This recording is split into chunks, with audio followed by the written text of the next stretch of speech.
Christmas Eve on a Haunted Hulk by Frank Cooper. I shall never forget that night, as long as I live. It was during the Christmas vacation, 1870.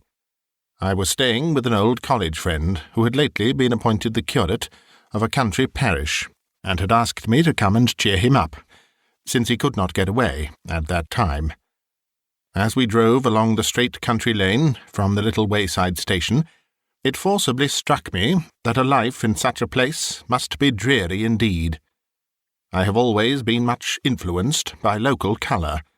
Above all things, I am depressed by a dead level, and here was monotony with a vengeance. On each side of the low hedges, lichen-covered and wind-cropped, stretched bare fields, the absolute level of the horizon being only broken at intervals by some mournful tree that pointed like a decrepit finger-post towards the east, for all its western growth was nipped and blasted by the roaring south-west winds. An occasional black spot, dotted against the grey distance, marked a hayrick or labourer's cottage, while some 2 miles ahead of us the stunted spire of my friend's church stood out against the wintry sky, amid the withered branches of a few ragged trees. On our right hand stretched dreary wastes of mud, interspersed here and there with firmer patches of land, but desolate and forlorn, cut off from all communication with the mainland by acres of mud and thin streaks of brown water. A few seabirds were piping over the waste, and this was the only sound, except the grit of our own wheels and the steady step of the horse, which broke the silence. "Not lively, is it?" said Jones, and I couldn't say it was. As we drove up street, as the inhabitants fondly called the small array of low houses which bordered the high road, I noticed the lacklustre expression of the few children and untidy women who were loitering about the doors of their houses. There was an old tumble-down inn, with a dilapidated signboard, scarcely held up by its rickety ironwork. A daub of yellow and red paint, with a dingy streak of blue, was supposed to represent the Duke's head, although what exalted member of the aristocracy was thus distinguished it would be hard to say. Jones inclined to think it was the Duke of Wellington, but I upheld the theory that it was the Duke of Marlborough, chiefly basing my arguments on the fact that no artist who desired to convey a striking likeness would fail to show the great Duke in profile, whereas this personage was evidently depicted full face and wearing a 3-cornered hat.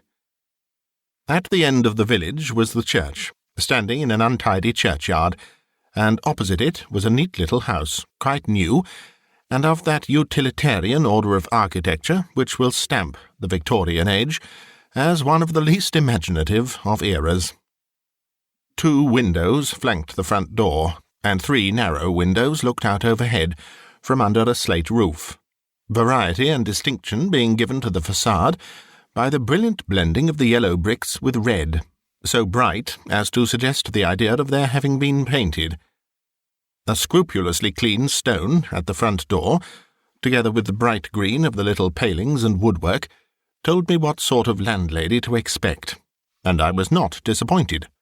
A kindly-featured woman, thin, cheery, and active, received us, speaking in that encouraging tone of half-compassionate, half-proprietary patronage which I have observed so many women adopt towards lone beings of the opposite sex. "You will find it precious dull, old man," said Jones, as we were eating our frugal dinner.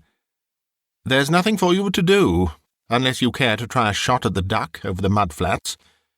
I shall be busy, on and off, nearly all tomorrow." As we talked, I could not help admiring the cheerful pluck with which Jones endured the terrible monotony of his life in this dreary place. His rector was said to be delicate, and, in order to prolong a life which no doubt he considered valuable to the church, he lived with his family either at Torquay or Cannes, in elegant idleness, quite unable to do any duty, but fully equal to enjoying the pleasant society of those charming places, and quite satisfied that he had done his duty when he sacrificed 1/10 of his income to provide for the spiritual needs of his parish. There was no squire in the place. No gentlefolk, as the rustics called them, lived nearer than 5 miles, and there was not a single being of his own class with whom poor Jones could associate. And yet he made no complaint, the nearest approach to one being the remark that the worst of it was so difficult, if not impossible, to be really understood. The poor being so suspicious and ignorant, they look at everything from such a low standpoint. Enthusiasm and freshness sink so easily into formalism and listlessness. The next day, finding that I really could be of no use, and feeling awkward and bored, as a man always is when another is actively doing his duty, I went off to the marshes to see if I could get any sport. I took some sandwiches and a flask with me, not intending to return until dinner.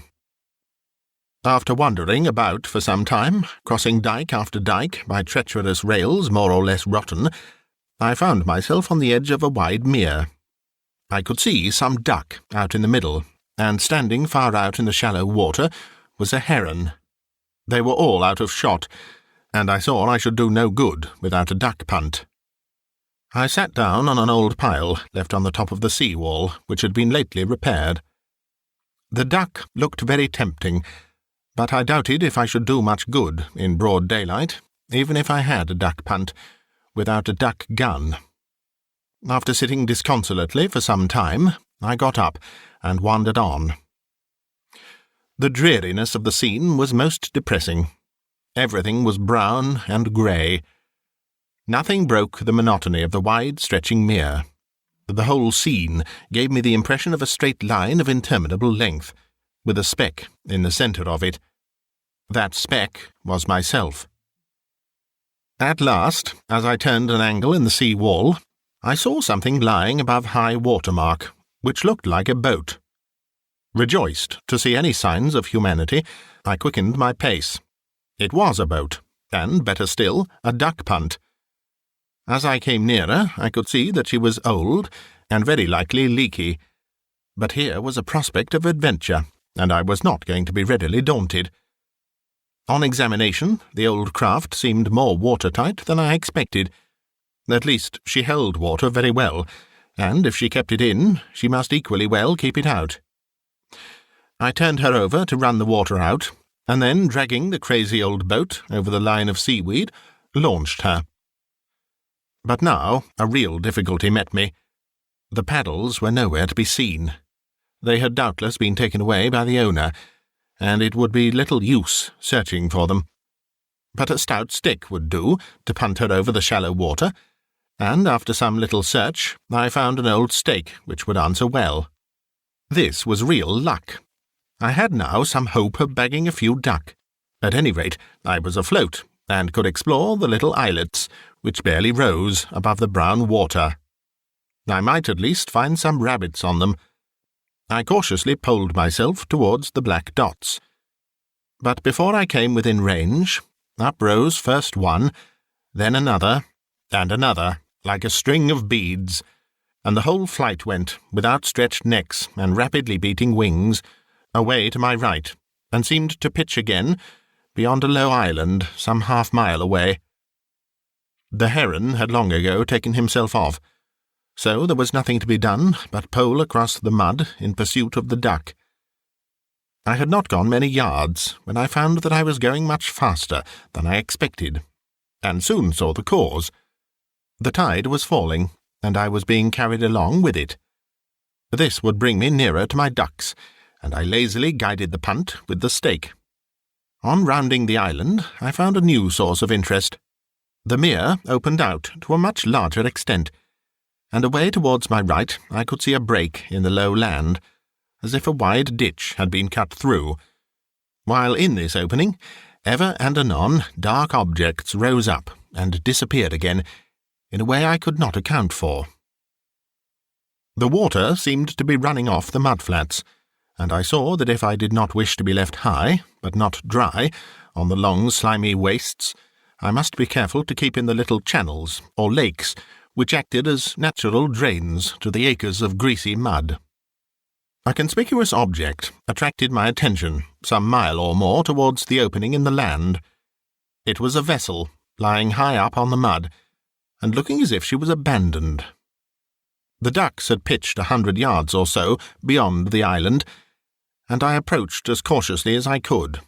But just as I was putting down the stake to take up my gun, there was a swift sound of beating wings and splashing water, and away my birds flew, low over the mud, towards the old hulk. Here was a chance, I thought. If I could get on board and remain hidden, I might, by patiently waiting, get a shot. I looked at my watch. There was still plenty of daylight left, and the tide was only just beginning to leave the mud. I punted away, therefore, with renewed hope, and was not long in getting up to the old ship. There was just sufficient water over the mud to allow me to approach within 10 or 12 feet, but further I could not push the punt. This was disappointing. However, I noticed a deep lake ran round the other side, and determined to try my luck there. So, with a slosh and a heave, I got the flat afloat again, and made for the deeper water. It turned out quite successful, and I was enabled to get right under the square overhanging counter, while a little lane of water led alongside her starboard quarter. I pushed the nose of the punt into this, and was not long in clambering on board by the rusty irons of her forechains. The old vessel lay nearly upright in the soft mud, and a glance soon told she would never be used again. Her gear and rigging were all rotten, and everything valuable had been removed. She was a brig of some 200 tons, and had been a fine vessel, no doubt. To me there is always a world of romance in a deserted ship. The places she has been to, the scenes she has witnessed, the possibilities of crime, of adventure. All these thoughts crowd upon me when I see an old hulk lying deserted and forgotten, left to rot upon the mud of some lonely creek. In order to keep my punt afloat as long as possible, I towed her round and moored her under the stern, and then looked over the bulwarks for the duck. There they were, swimming not more than 150 yards away, and they were coming towards me. I remained perfectly concealed under the high bulwark, and could see them paddling and feeding in the greasy weed. Their approach was slow, but I could afford to wait. Nearer and nearer they came. Another minute, and they would be well within shot. I was already congratulating myself upon the success of my adventure, and thinking of the joy of Jones at this large accession to his larder, when suddenly there was a heavy splash, and with a wild, spluttering rush, the whole pack rose out of the water and went skimming over the mud towards the distant sea. I let off both barrels after them, and tried to console myself by thinking that I saw the feathers fly from one, but not a bird dropped, and I was left alone in my chagrin. What could have caused that splash, that luckless splash, I wondered. There was surely no one else on board the ship, and certainly no one could get out here without mud patterns or a boat. I looked round. All was perfectly still. Nothing broke the monotony of the grey scene. Sodden and damp and lifeless. A chill breeze came up from the southwest, bringing with it a raw mist which was blotting out the dark distance and fast limiting my horizon. The day was drawing in, and I must be thinking of going home. As I turned round, my attention was arrested by seeing a duck punt glide past me in the now rapidly falling water, which was swirling by the mud bank on which the vessel lay. But there was no one in her. A dreadful thought struck me. It must be my boat, and how shall I get home? I ran to the stern and looked over. The duck punt was gone. The frayed and stranded end of the painter told me how it had happened. I had not allowed for the fall of the tide, and the strain of the punt, as the water fell away, had snapped the line, old and rotten as it was. I hurried to the bows, and, jumping onto the bitts, saw my punt peacefully drifting away, some quarter of a mile off. It was perfectly evident I could not hope to get her again. It was beginning to rain, steadily. I could see that I was in for dirty weather, and became a little anxious about how I was to get back, especially as it was now rapidly growing dark. So thick was it that I could not see the low land anywhere, and could only judge of its position by remembering that the stern of the vessel pointed that way. The conviction grew upon me that I could not possibly get away from this doleful old hulk without assistance, and how to get it I could not for the life of me see. I had not seen a sign of a human being the whole day. It was not likely any more would be about at night. However, I shouted as loud as I could, and then waited to hear if there were any response. There was not a sound. Only the wind moaned slightly through the stumps of the masts, and something creaked in the cabin. Well, I thought, at least it might be worse. I shall have shelter for the night. Had I been left on one of these islands, I should have had to spend the night exposed to the pelting rain. Happy thought! Go below before it gets too dark, and see what sort of a berth can be got if the worst comes to the worst. So thinking, I went to the booby hatch, and found, as I expected, that it was half broken open, and anyone could go below who liked. As I stepped down the rotting companion, the air smelt foul and dank. I went below very cautiously, for I was not at all sure that the boards would bear me. It was fortunate I did so, for, as I stepped off the lowest step, the floor gave way under my foot, and, had I not been holding on to the stair rail, I should have fallen through. Before going any further, I took a look round. The prospect was not inviting. The light was dim. I could scarcely make out objects near me. All else was obscurity. I could see that the whole of the inside of the vessel was completely gutted. What little light there was came through the stern ports. A small round speck of light looked at me out of the darkness ahead, and I could see that the flooring had either all given way or been taken out of her. At my feet a gleam of water showed me what to expect if I should slip through the floor joists. Altogether, a more desolate, gloomy, ghostly place it would be difficult to find. I could not see any bunk or locker where I could sit down, and everything movable had been taken out of the hulk. Groping my way with increasing caution, I stepped across the joists and felt along the side of the cabin. I soon came to a bulkhead. Continuing to grope, I came to an opening. If the cabin was dim, here was blackness itself. I felt it would be useless to attempt to go further, especially as a very damp, foul odour came up from the bilge water in her hold. As I stood looking into the darkness, a creepy, chilly shudder passed over me, and with a shiver I turned round to look at the cabin. My eyes had now become used to the gloom. A deeper patch of darkness on my right suggested the possibility of a berth, and groping my way over to it, I found the lower bunk was still entire. Here, at least, I could rest, if I found it impossible to get to shore. Having some wax vestas in my pocket, I struck a light and examined the bunk. It was better than I expected. If I could only find something to burn, I should be comparatively cheerful. Before reconciling myself to my uncomfortable position, I resolved to see whether I could not get to the shore, and went up the rickety stairs again. It was raining hard, and the wind had got up.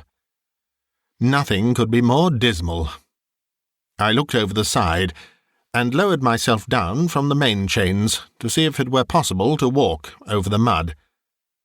I found I could not reach the mud at all, and fearful of being unable to climb back if I let go, I clambered up the side again and got on board.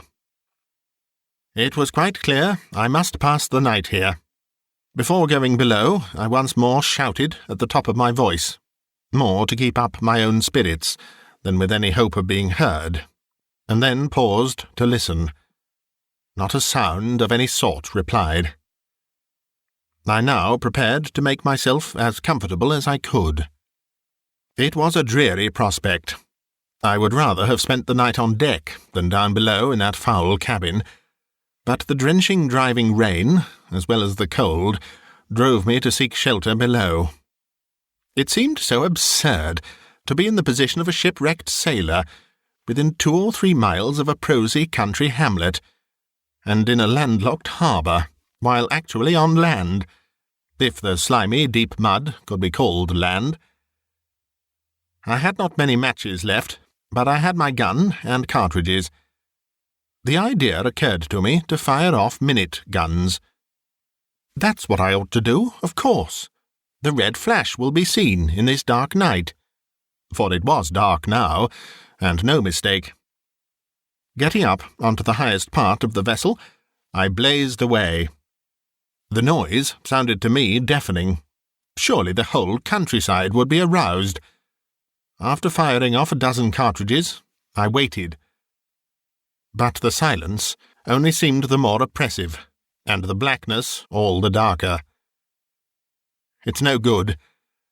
I'll turn in, I thought, dejectedly. With great difficulty, I groped my way to the top of the companion ladder, and bumped dismally down the steps. If only I had a light, I should be fairly comfortable, I thought. Happy thought, make a spit devil, as we used when boys to call a little cone of damp gunpowder. I got out my last 2 cartridges, and emptying the powder carefully into my hand, I moistened it and worked it up into a paste. I then placed it on the smooth end of the rail and lighted it. This was brilliant. At least, so it seemed, by contrast, with the absolute blackness around me. By its light, I was able to find my way to the bunk, and it lasted just long enough for me to arrange myself fairly comfortably for the night. By contriving a succession of matches, I was enabled to have enough light to see to eat my frugal supper, for I had kept a little sherry and a few sandwiches to meet emergencies, and it was a fortunate thing I had. The light and the food made me more cheery, and by the time the last match had gone out, I felt worse might have happened to me by a long way. As I lay still, waiting for sleep to come, the absurdity of the situation forced itself upon me. Here was I, to all intents and purposes, as much cut off from all communication with the rest of the world as if I were cast away upon a desert island. The chances were that I should make someone see or hear me the next day. Jones would be certain to have the country searched, and at the longest I should only endure the discomfort of one night, and get well laughed at for my pains. But meanwhile I was absolutely severed from all human contact, and was as isolated as Robinson Crusoe, only more so, for I had no other living thing whatever to share my solitude.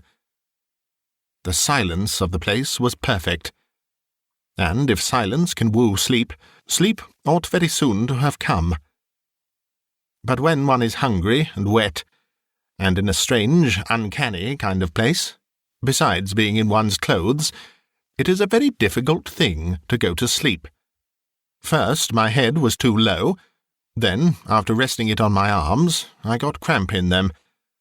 My back seemed all over bumps. When I turned on my side, I appeared to have got a rather serious enlargement of the hip joint, and I found my damp clothes smelt very musty.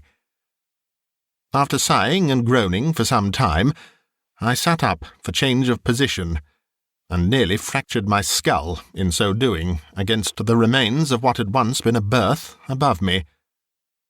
I didn't dare to move in the inky blackness, for I had seen sufficient to know that I might very easily break my leg or my neck in the floorless cabin. There was nothing for it but to sit still, or lie down and wait for daylight. I had no means of telling the time. When I had last looked at my watch, before the last match had gone out, it was not more than 6 o'clock. It might be now about 8, or perhaps not so late. Fancy 12 long hours spent in that doleful black place, with nothing in the world to do to pass away the time. I must go to sleep, and so, full of this resolve, I lay down again. I suppose I went to sleep. All I can recollect after lying down is keeping my mind resolutely turned inwards, as it were, and fixed upon the arduous business of counting an imaginary and interminable flock of sheep pass one by one through an ideal gate. This meritorious method of compelling sleep had, no doubt, been rewarded, but I have no means of knowing how long I slept, and I cannot tell at what hour of the night the following strange circumstances occurred. For occur they certainly did, and I am as perfectly convinced that I was the oral witness to some ghastly crime as I am that I am writing these lines. I have little doubt I shall be laughed at, as Jones laughed at me, be told that I was dreaming, that I was overtired and nervous. In fact, so accustomed have I become to this sort of thing, that I now hardly ever tell my tale, or if I do, I put it in the third person, and then I find people believe it, or at least take much more interest in it. I suppose the reason is that people cannot bring themselves to think so strange a thing could have happened to such a prosy, everyday sort of man as myself, and they cannot divest their minds of the idea that I am, well, to put it mildly, drawing on my imagination for facts. Perhaps, if the tale appears in print, it will be believed, as a facetious friend of mine once said to a newly married couple who had just seen the announcement of their marriage in the Times. "Ah, didn't know you were married till you saw it in print." Well, be the time what it may have been, all I know is that the next thing I can remember, after getting my 500th sheep through the gate, is that I heard 2 most horrible yells ring through the darkness. I sat bolt upright, and as a proof that my senses were all there, I did not bring my head this time against the berth overhead, remembering to bend it outwards so as to clear it. There was not another sound. The silence was as absolute as the darkness. I must have been dreaming, I thought, but the sounds were ringing in my ears, and my heart was beating with excitement. There must have been some reason for this. I never was taken this way before. I could not make it out, and felt very uncomfortable. I sat there listening for some time. No other sound breaking the deathly stillness, and becoming tired of sitting, I lay down again. Once more I set myself to get my interminable flocks through that gate, but I could not help myself listening. There seemed to me a sound, growing in the darkness, a something gathering in the particles of the air, as if molecules of the atmosphere were rustling together, and with stilly movement were whispering something. The wind had died down, and I would have gone on deck if I could move. But it was hazardous enough, moving about in the light. It would have been madness to attempt to move in that blackness. And so I lay still, and tried to sleep. But now there was a sound. Indistinct, but no mere fancy. A muffled sound, as of some movement in the forepart of the ship. I listened intently, and gazed into the darkness. What was the sound? It did not seem like rats. It was a dull, shuffling kind of noise, very indistinct, and conveying no clue whatever as to its cause. It lasted only for a short time, but now the cold, damp air seemed to have become more piercingly chilly. The raw iciness seemed to strike into the very marrow of my bones, and my teeth chattered. At the same time, a new sense seemed to be assailed. The foul odour, which I had noticed arising from the stagnant water in the bilge, appeared to rise into more objectionable prominence, as if it had been stirred. "I cannot stand this," I muttered, shivering in horrible aversion at the disgusting odour. "I will go on deck at all hazards." Rising to put this resolve in execution, I was arrested by the noise beginning again. I listened. This time I distinctly distinguished two separate sounds. One, like a heavy, soft weight, being dragged along with difficulty. The other, like the hard sound of boots on boards. Could there be others on board, after all? If so, why had they made no sound when I clambered on deck, or afterwards when I shouted and fired my gun? Clearly, if there were people, they wished to remain concealed, and my presence was inconvenient to them. But how absolutely still and quiet they had kept! It appeared incredible that there should be anyone. I listened intently. The sound had ceased again, and once more the most absolute stillness reigned around. A gentle swishing, wobbling, lapping noise seemed to form itself in the darkness. It increased until I recognized the chattering and bubbling of water. It must be the tide which is rising, I thought. It has reached the rudder and is eddying round the stern post. This also accounted, in my mind, for the other noises, because, as the tide surrounded the vessel, and she thus became waterborne, all kinds of sounds might be produced in the old hulk as she resumed her upright position. However, I could not get rid of the chilly, horrid feeling those two screams had produced, combined with the disgusting smell, which was getting more and more obtrusive. It was foul, horrible, revolting, like some carrion, putrid and noxious. I prepared to take my chances of damage, and rose up to grope my way to the companion ladder. It was a more difficult job than I had any idea of. I had my gun, it was true, and with it I could feel for the joists. But when once I let go of the edge of the bunk, I had nothing to steady me, and nearly went headlong at the first step. Fortunately, I reached back in time to prevent my fall, but this attempt convinced me that I had better endure the strange horrors of the unknown than the certain miseries of a broken leg or neck. I sat down, therefore, on the bunk. Now that my own movements had ceased, I became aware that the shuffling noise was going on all the time. Well, thought I, they may shuffle, they won't hurt me, and I shall go to sleep again. So reflecting, I lay down, holding my gun, ready to use as a club if necessary. Now, it is all very well to laugh at superstitious terrors. Nothing is easier than to obtain a cheap reputation for brilliancy, independence of thought, and courage, by deriding the fear of the supernatural when comfortably seated in a drawing-room, well lighted and with company. But put those scoffers in a like situation with mine, and I don't believe they would have been any more free from a feeling, the reverse of bold, mocking, and comfortable, than I was.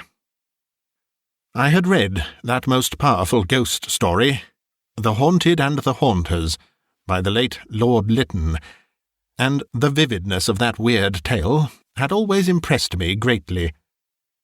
Was I actually now to experience, in my own person, and with no possibility of escape, the trying ordeal that bold ghost hunter went through, under much more favourable circumstances? He, at least, had his servant with him. He had fuel and a light, and, above all, he could get away when he wanted to. I felt I could face any number of spiritual manifestations, if only I had warmth and light. But the icy coldness of the air was eating into my bones, and I shivered until my teeth chattered. I could not get to sleep. I could not prevent myself listening, and at last I gave up the contest and let myself listen. But there seemed now nothing to listen to.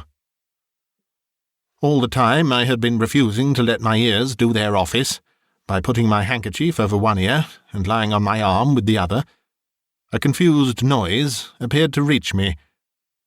But the moment I turned round and lay on my back, everything seemed quiet. It's only my fancy, after all, the result of cold and want of a good dinner. I will go to sleep. But in spite of this, I lay still, listening a little longer. There was the sound of trickling water against the broad bilge of the old hulk, and I knew the tide was rising fast. My thoughts turned to the lost canoe, and to reproaching myself with my stupidity in not allowing enough rope, or looking at it more carefully. Suddenly, I became all attention again. An entirely different sound now arrested me. It was distinctly a low groan, and followed almost immediately by heavy blows. Blows which fell on a soft substance, and then more groans, and again those sickening blows. There must be men here. Where are they, and what is it? I sat up, and strained my eyes towards where the sound came from. The sounds had ceased again. Should I call out, and let the man or men know that I was here? What puzzled me was the absolute darkness. How could anyone see to hit an object, or do anything, in this dense obscurity? It appalled me. Anything might pass at an inch's distance, and I could not tell who or what it was. But how could anything human find its way about any more than I could? Perhaps there was a solid bulkhead dividing the forecastle from me, but it would have to be very sound, and with no chink whatever, to prevent a gleam or ray of light finding its way out somewhere. I could not help feeling convinced that the whole hull was open from one end to the other. Was I really dreaming, after all? To convince myself that I was wide awake, I felt in my pockets for my notebook, and, pulling out my pencil, I opened the book, and, holding it in my left hand, wrote as well as I could, by feel alone, I am wide awake. It is about midnight. Christmas Eve, 1870. I found I had got to the bottom of the page, so I shut the book up, resolving to look at it the next morning. I felt curious to see what the writing looked like by daylight. But all further speculation was cut short by the shuffling and dragging noise beginning again. There was no doubt the sounds were louder, and were coming my way. I never in all my life felt so uncomfortable, I may as well at once confess it, so frightened.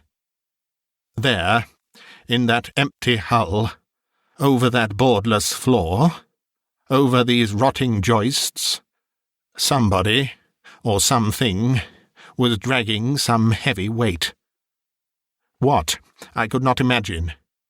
Only the shrieks, the blows, the groans, the dull thumping sounds compelled me to suspect the worst, to feel convinced that I was actually within some few feet of a horrible murder then being committed. I could form no idea of who the victim was, or who was the assassin. That I actually heard the sounds, I had no doubt. That they were growing louder and more distinct, I felt painfully aware. The horror of the situation was intense. If only I could strike a light and see what was passing close there. But I had no matches.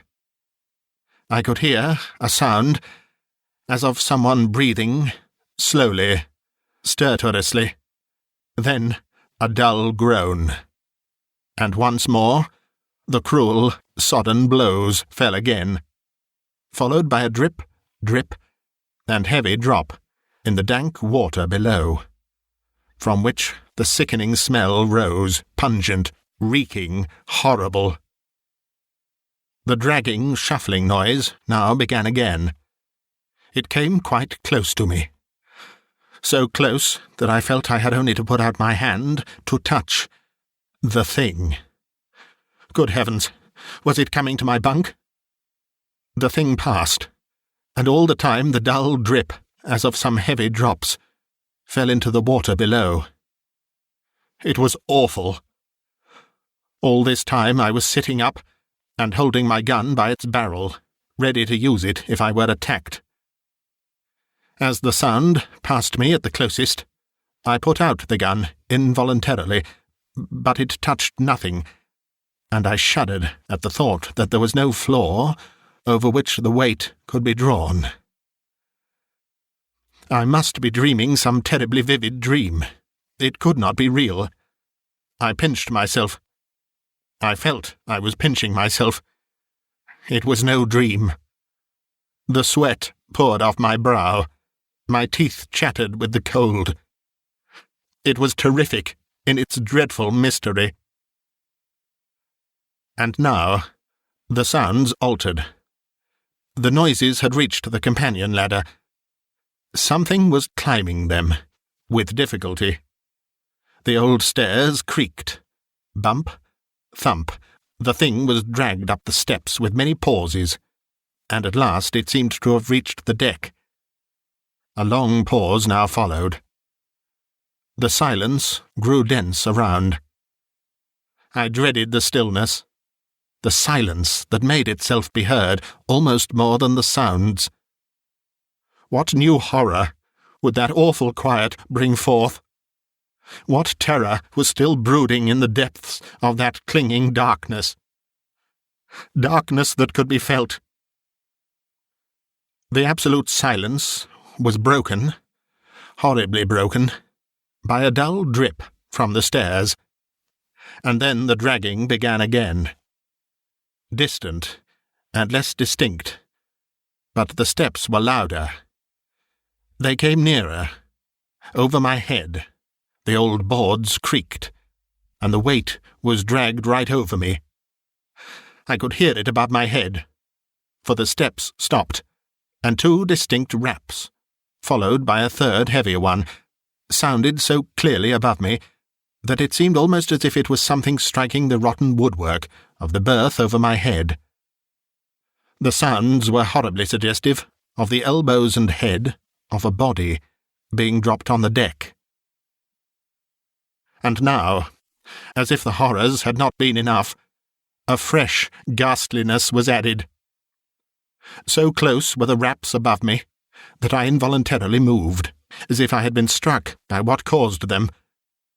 As I did so, I felt something drop onto my head, and slowly trickle over my forehead. It was too horrible. I sprang up in my disgust, and with a wild cry I stepped forward and instantly fell between the joists into the rank water below. The shock was acute. Had I been asleep and dreaming before, this must inevitably have roused me up. I found myself completely immersed in water, and for a moment was absolutely incapable of thinking. As it was pitch dark, and my head had gone under, I could not tell whether I was above water or not, as I felt the bottom, and struggled and splashed onto my legs. It was only by degrees I knew I must be standing, with my head out of the foul mixture, because I was able to breathe easily, although the wet running down from my hair dribbled into my mouth, as I stood shivering and gasping, It was astonishing how a physical discomfort overcame a mental terror. Nothing could be more miserable than my present position, and my efforts were at once directed to getting out of this dreadful place. But let anyone who has ever had the ill luck to fall out of bed in his boyhood try and recollect his senses. The bewildering realization that he is not in bed, that he does not know where he is, which way to go, or what to do to get back again. Everything he touches seems strange, and one piece of furniture much the same as any other. I well remember such an accident, and how, having rolled under the bed before I was wide awake, I could not for the life of me understand why I could not get up, what it was that kept me down. I had not the least idea which way to get out, and kept going round and round in a circle under my bed for a long time, and should probably have been doing it until daylight, had not my sighs and groans awoke my brother, who slept in the same room, and who came to my help. If, then, one is so utterly at fault in a room every inch of which one knows intimately, how much more hopeless was my position at the bottom of this old vessel, half immersed in water, and totally without any clue which could help me to get out. I had not the least idea which was the ship's stern or which her stem, and every movement I made with my feet only seemed to unsteady me, as the bottom was all covered with slime, and uneven with the great timbers of the vessel. My first thought, on recovering my wits, was to stretch my arms up over my head, and I was relieved to find that I could easily reach the joists above me. I was always fairly good at gymnastics, and I had not much difficulty in drawing myself up and sitting on the joist, although the weight of my wet clothes added to my exertions considerably. Having so far succeeded, I sat and drained, as it were, into the water below. The smell was abominable. I never disliked myself so much, and I shivered with cold. As I could not get any wetter, I determined to go on deck, somehow. But where was the companion ladder? I had nothing to guide me. Strange to say, the reality of my struggles had almost made me forget the mysterious phenomena I had been listening to. But now, as I looked round, my attention was caught by a luminous patch, which quivered and flickered on my right. At what distance from me I could not tell. It was like the light from a glowworm, only larger and changing in shape. Sometimes elongated like a lambent oval, and then it would sway one way or another, as if caught in a draught of air. While I was looking at it, and wondering what could cause it, I heard the steps over my head. They passed above me, and then seemed to grow louder on my left. A creeping dread again came over me. If only I could get out of this horrible place! But where were the stairs? I listened. The footfall seemed to be coming down some steps. Then the companion ladder must be on my left. But if I moved that way, I should meet the thing, whatever it was, that was coming down. I shuddered at the thought. However, I made up my mind. Stretching out my hand very carefully, I felt for the next joist, reached it, and crawled across. I stopped to listen. The steps were coming nearer. My hearing had now become acute. I could almost tell the exact place of each footfall. It came closer. Closer. Quite close, surely. On the very joist on which I was sitting. I thought I could feel the joist quiver, and involuntarily moved my hand to prevent the heavy tread falling on it. The steps passed on, grew fainter, and ceased, as they drew near the pale, lambent light. One thing I noticed with curious horror, and that was that although the thing must have passed between me and the light, yet it was never for a moment obscured, which it must have been had any body or substance passed between. And yet I was certain that the steps went directly from me to it. It was all horribly mysterious, and what had become of the other sound, the thing that was being dragged? An irresistible shudder passed over me, but I determined to pursue my way until I came to something. It would never do to sit still and shiver there. After many narrow escapes of falling again, I reached a bulkhead, and, cautiously feeling along it, I came to an opening. It was the companion ladder.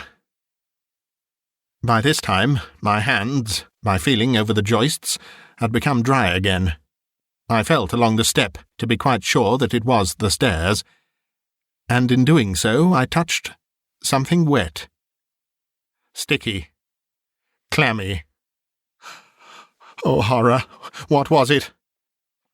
A cold shiver shook me nearly off the joist, and I felt an unutterable sense of repulsion to going on. However, the fresher air which came down the companion revived me, and, conquering my dread, I clambered onto the step. It did not take long to get upstairs and stand on the deck again. I think I never in all my life experienced such a sense of joy as I did on being out of that disgusting hole. It was true, I was soaking wet, and the night wind cut through me like a knife. But these were things I could understand, and were matter of common experience. What I had gone through might only be a question of nerves, and had no tangible or visible terror, but it was none the less very dreadful, and I would not go through such an experience again for worlds. As I stood, cowering under the lee of the bulwark, I looked round at the sky. There was a pale light, as if of daybreak, away in the east, and it seemed as if all my troubles would be over with the dawn. It was bitterly cold. The wind had got round to the north, and I could faintly make out the low shore astern. While I stood, shivering there, a cry came down the wind. At first I thought it was a sea-bird, but it sounded again. I felt sure it was a human voice. I sprang up onto the taffrail and shouted at the top of my lungs, then paused. The cry came down clearer and distinct. It was Jones's voice. Had he heard me? I waved my draggled pocket-handkerchief and shouted again. In the silence which followed, I caught the words, "We are coming!" What joyful words! Never did shipwrecked mariner on a lonely isle feel greater delight. My misery would soon be over. Anyhow, I should not have to wait long. Unfortunately, the tide was low, and was still falling. Nothing but a boat could reach me, I thought, and to get a boat would take some time. I therefore stamped up and down the deck to get warm. But I had an instinctive aversion for the companion ladder, and the deep shadows of the forepart of the vessel. As I turned round in my walk, I thought I saw something moving over the mud.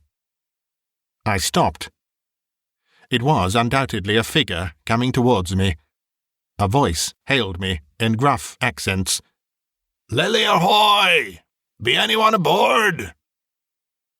Was anyone aboard? What an absurd question! And here had I been shouting myself hoarse. However, I quickly reassured him, and then understood why my rescuer did not sink in the soft mud. He had mud pattens on. Coming up as close as he could, he shouted to me to keep clear, and then threw first one, and then the other, clattering wooden board onto the deck. I found them, and under the instructions of my friend, I did not take long in putting them on. The man was giving me directions as to how to manage, but I did not care how much wetter I got, and dropped over the side into the slime. Sliding and straddling, I managed to get up to my friend, and then together we skated, as it were, to the shore, although skating very little represents the awkward splashes and slips I made on my way to land. I found quite a little crowd awaiting me on the bank, but Jones, with ready consideration, hurried me off to a cart he had in a lane near, and drove me home. I told him the chief points of the adventure on our way, but did not say anything of the curious noises. It is odd how shy a man feels at telling what he knows people will never believe. It was not until the evening of the next day that I began to tell him, and then only after I was fortified by an excellent dinner and some very good claret. Jones listened attentively. He was far too kindly and well-bred to laugh at me, but I could see he did not believe one word as to the reality of the occurrence. "Very strange. How remarkable. Quite extraordinary," he kept saying, with evident interest. But I was sure he put it all down to my fatigue and disordered imagination. And so, to do him justice, has everybody else to whom I have told the tale since. The fact is, we cannot, in this prosaic age, believe in anything the least approaching the supernatural. Nor do I. But nevertheless, I am as certain as I am that I am writing these words, that the thing did really happen, and will happen again. May happen every night, for all I know. Only I don't intend to try and put my belief to the test. I have a theory, which of course will be laughed at, and as I am not in the least scientific, I cannot bolster it up by scientific arguments. It is this. As Mr. Edison has now discovered that by certain simple processes human sounds can be reproduced at any future date, so, accidentally, and owing to the combination of most curious coincidences, it might happen that the agonized cries of some suffering being, or the sounds made by one at a time when all other emotions are as nothing, compared to the supreme sensations of one committing some awful crime, could be impressed on the atmosphere or surface of an enclosed building, which could be reproduced by a current of air passing into that building under the same atmospheric conditions. This is the vague explanation I have given to myself. However, be the explanation what it may, the facts are as I have stated them. Let those laugh who did not experience them. To return to the end of the story. There were two things I pointed out to Jones as conclusive that I was not dreaming. One was my pocket-book. I showed it him, and the words were quite clear, only, of course, very straggling. This is a facsimile of the writing. But I cannot account for the date being 1837. I am wide awake. It is about midnight. Christmas Eve, 1837. The other point was the horrible stains on my hands and clothes. A foul-smelling dark chocolate stain was on my hair, hands, and clothes. Jones said, of course, this was from the rust of the mouldering ironwork, some of which no doubt had trickled down, owing to the heavy rain, through the defective caulking of the deck. The fact is, there is nothing that an ingenious mind cannot explain. But the question is the explanation the right one? I could easily account for the phosphorescent light. The water was foul and stagnant, and it was no doubt caused by the same gases which produce the well-known ignis fatuus, or will-o'-the-wisp. We visited the ship, and I recovered my gun. There were the same stains on the deck as there were on my clothes, and, curiously enough, they went in a nearly straight line over the place where I lay, from the top of the companion to the starboard bulwark.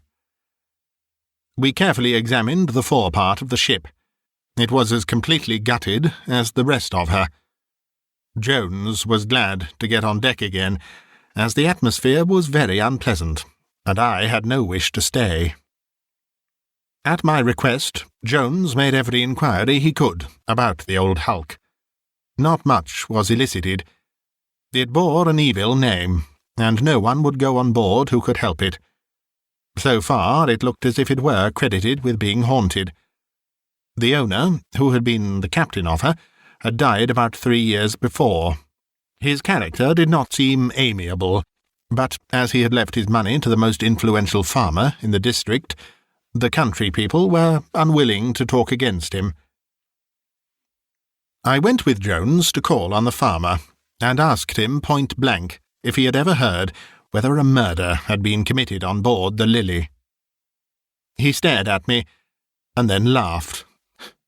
"Not as I know of," was all his answer, and I never got any nearer than that. I feel that this is all very unsatisfactory. I wish I could give some thrilling and sensational explanation. I am sorry I cannot. My imagination suggests many, as no doubt it will to each of my readers who possess that faculty. But I have only written this to tell the actual facts, not to add to our superabundant fiction.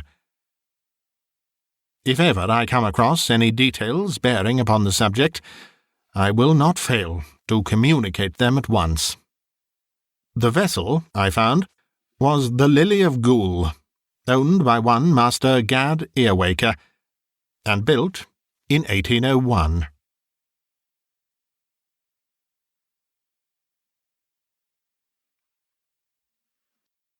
You've been listening to a bite-sized audiobook, read by Simon Stanhope.